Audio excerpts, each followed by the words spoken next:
you see films set supposedly in the Second World War, quite often they use harpoons as Japanese.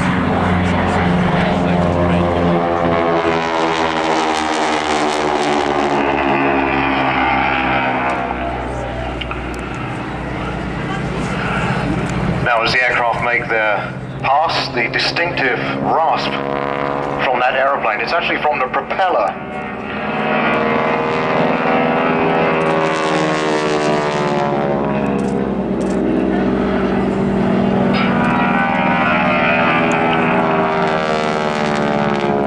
And the noise of the aeroplane changes depending upon where you're standing in relation to the rotation of the propeller. So not everybody hears that rasping noise at the same time.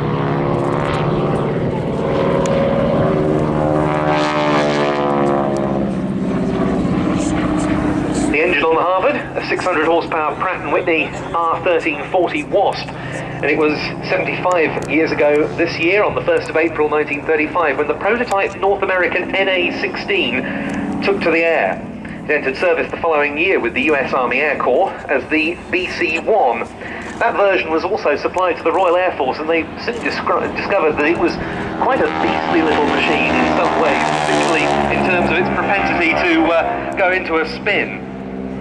But soon was born the AT-6 Advanced Trainer version, and the design as it's best known today was born.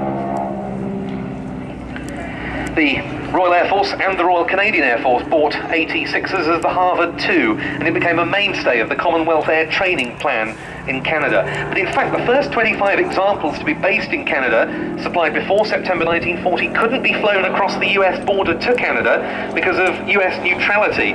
So they were physically hauled across by Canadian nationals before being flown to their bases. Quite an unusual arrangement.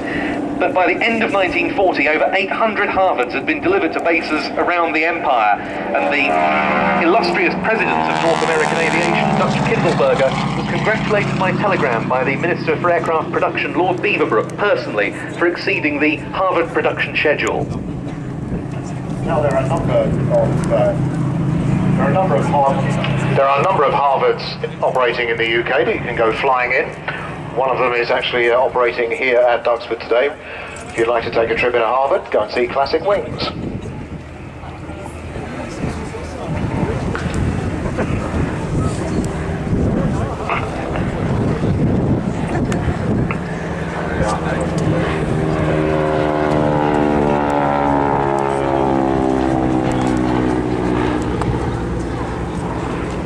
Many frontline squadrons, including during the Battle of Britain, had some Harvards on strength. The one or two aircraft at a time used as tanks or refresher training or communications aircraft. But perhaps most famous as to the aircraft's wartime role is, of course, its training function. And as the UK-based schools closed, as pilot training moved to less hazardous places, so schools grew up in Canada and Rhodesia, in particular, under the Empire and later the British Commonwealth Air Training Schemes. And in Canada alone, over 167,000 Allied aircrew, including more than 50,000 pilots, passed through the planned facilities.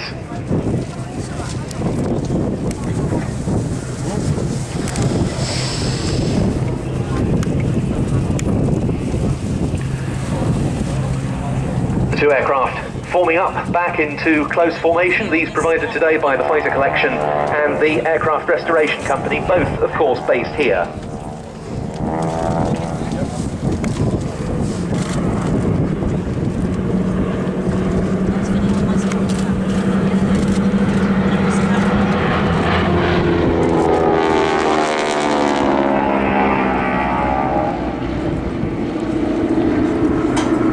TFC's aircraft in the lead.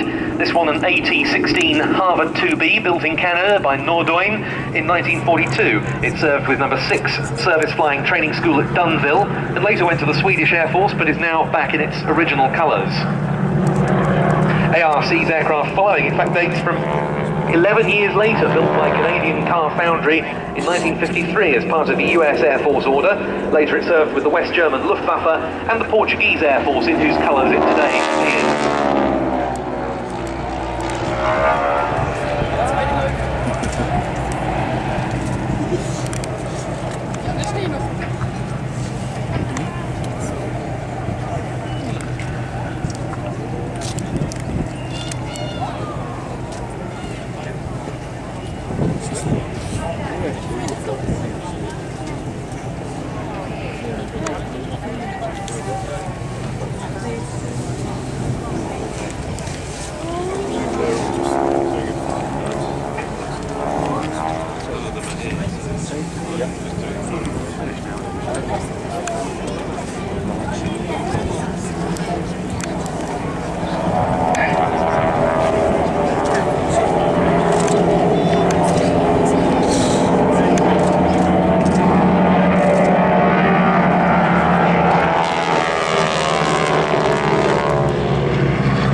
just two of some 15,495 T6s